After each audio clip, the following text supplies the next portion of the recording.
Opa, tudo bem? Então, tava fazendo escola naval a última vez, a prova de física, mas eu também tava fazendo a prova do IME, né? A de física de 2000, que é a última desse coletânea de 2000 pra fazer, que eu tava na questão 3, eu já fiz a 1 e a 2. Que vocês vão ver aí, eu desenhei já ela aqui, né? Mas vocês vão ver. Essa questão, eu acho que ela tá meio vaga demais, eu acho que hoje em dia ela não seria uma questão assim, com um enunciado tão falho, assim. Pra mim tem umas coisas que estão meio fora. Mas prova antiga acontece essas coisas, né? Tipo, é mais tipo 2000 faz quantos anos? 20 anos já, então, realmente. Era uma diferença, não tinha tanta possibilidade de fazer recurso, porque tu tinha que enviar por carta, então era muito mais fácil de fazer uma prova sem tanto critério bom, assim. Então tem alguma coisa anunciada que fica meio confusa, mas dá pra gente tentar resolver aí. Ok? Vocês leram aí. Ele fala, o que eu achei confuso no enunciado é que ele não fala em que instante exatamente que ele mediu essa capacitância e essa voltagem. Essa é a primeira coisa que eu acho estranho no enunciado. Ele fala que eles vão se chocar, e daí ele fala que a capacitância é 8 Faraday e a voltagem é 12 volts. Ele pede a carga, a capacitância e a voltagem. Só que ele não diz exatamente quando que foi medido isso daqui, se foi um instante antes, se foi antes de se chocar. Aí eu supus, que apesar de ele não ter falado, que isso aqui foi no instante do choque. No instante do choque. Quando ele fala que a distância entre as placas, que ele diz que no instante do choque, a distância entre as placas é 3 metros. Eu supus isso porque o enunciado não deixa muito claro. Ok? Mas, considerando prova antiga, né, dá pra pensar esse tipo de coisa. Tem umas crianças gritando aí, podem ignorar, desculpa. Fazer o quê, né? Tá. Então, o que a gente vai fazer? A gente vai primeiro, com isso, achar sobre a capacitância, achar a relação da capacitância, porque isso aqui é um capacitor de placas paralelas. Se ele te falou que quando a distância é 3 metros, a capacitância é 8, eu sei que a capacitância num capacitor de placas paralelas é ε0 A sobre D, sendo A a área do capacitor e D a distância entre ele. Ou seja, ε0, que é a permissividade elétrica, vezes a área, vai ser igual a 8 vezes 3, o que é 24.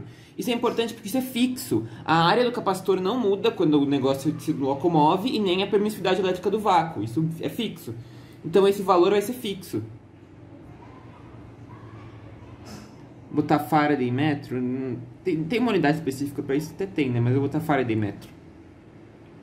Ok. Isso é a primeira coisa.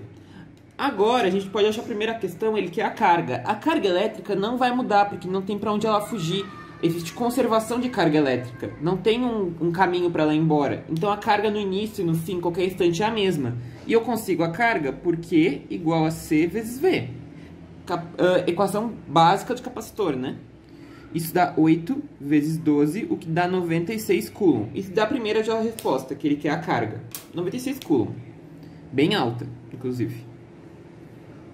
Mas precisa através de um caminhão, né? Ok. A outra parte, ele quer a capacitância e a voltagem 0,5 segundos após o choque. Após o choque. A carga é a mesma, por isso que eu já achei ali.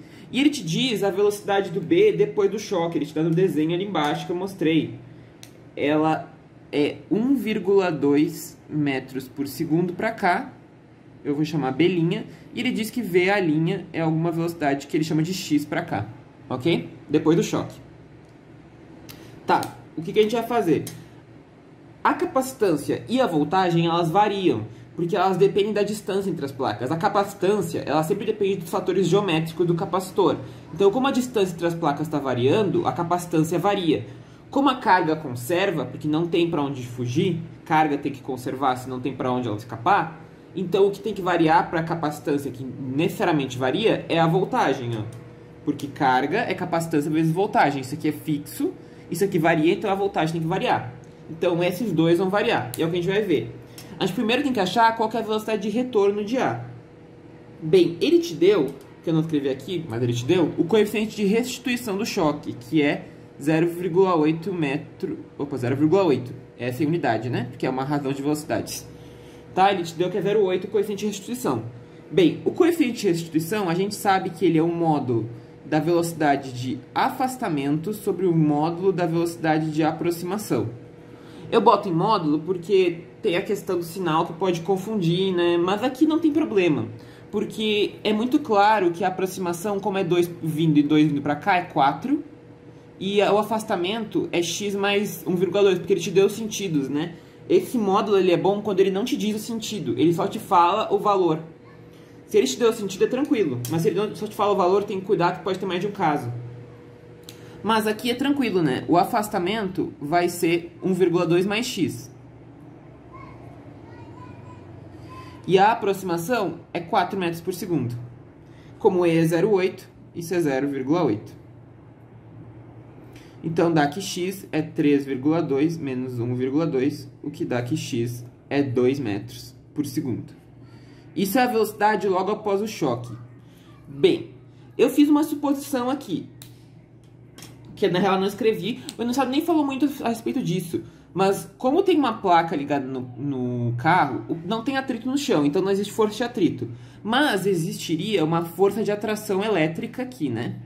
Ok? Eu vou desconsiderar o efeito dessa força.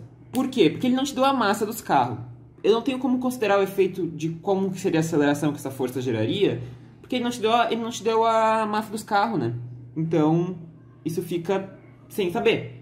Mas eu poderia usar uma explicação, como a prova discursiva, eu poderia explicar de uma maneira seguinte, ó.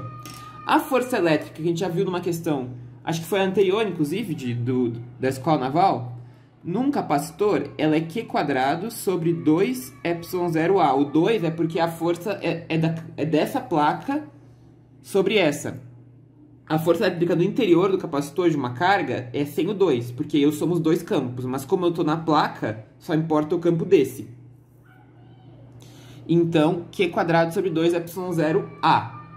Isso seria a força. O ε0A eu sei que vale 24, a gente achou aqui. E o Q é 96, então isso dá 96 ao quadrado sobre 2 vezes 24. 96 vezes 96 sobre 48. 96 sobre 48 dá 2, né? E isso aqui daria 192 newtons. 192 newtons para um caminhão não é uma força muito alta. Então eu vou considerar que essa força, eu poderia explicar isso, é baixa para ter uma aceleração considerável no caminhão. Então eu vou considerar como se fosse um movimento MRU. Porque como é um instante de tempo logo depois, ó, é 0,5 segundos, então passou muito pouco tempo. Eu posso considerar que a minha curva, que na real ela seria, quando é uma curva acelerada, né? Vocês lembram, né? O gráfico da posição pelo tempo, ele é um gráfico parabólico, ele é assim, né? Mas, se eu pegar um instante muito pequeno de tempo, e eu considerar que essa aceleração é muito baixa, que é o que eu considerei aqui, porque a massa do caminhão, vamos supor, 5 toneladas, é uma aceleração muito baixa, 192 newtons. Com uma força assim, dá uma aceleração muito baixa. Então eu posso considerar que num instante muito pequeno de tempo, que é 0,5 segundos, e aceleração baixa, isso aqui é quase uma reta. Então eu vou considerar que é um MRU. Eu vou considerar que a aceleração não influi em nada. E essa força elétrica do capacitor, não influi de fato na distância. A distância eu vou considerar só a velocidade após o choque, que foi a força gerada pela colisão, que essa é muito alta. Ok. Então, isso vai me dar que o meu deslocamento após o choque, ele é a velocidade do A', aqui é a velocidade do A', isso, vezes o tempo que passou. A velocidade do A' é o meu x, que é 2 metros por segundo, e o tempo que passou é 0,5 segundos. O que dá que após o choque, eu me desloquei 1 metro. Se eu me desloquei 1 metro, como eu estava a 3, no final a distância entre os capacitores, eu vou chamar de D', é igual a 2 metros. Sendo assim, eu sei que a minha capacitância é ε0A sobre D', o ε0A é fixo, que é 24, e o D' é 2, isso dá 12 Faraday. A capacitância está aqui. E a voltagem, a gente sabe que Q igual a C vezes V, a carga é fixa, então a voltagem vai ser 96 Coulomb, que é a carga que eu achei, dividido por 12 Faraday, o que dá 8 volts. E isso termina a questão. Ela era simples? Era. Só que tava um enunciado meio vago com algumas coisas. Tipo, isso da força elétrica do capacitor, ele podia ter dito que ela era desprezível.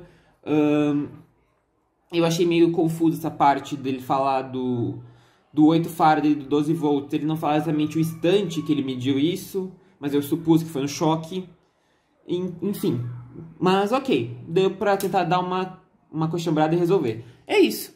Se gostou do vídeo, curte, comenta, compartilha, se inscreve no canal, ativa o sininho para receber notificação quando vem vídeo novo e para receber questões novas, que vai continuar essa prova, e de outras que eu estou fazendo. E na descrição do vídeo eu deixar e-mail para quem tiver interesse em aula particular. E é isto. Um abraço e até a próxima. Valeu!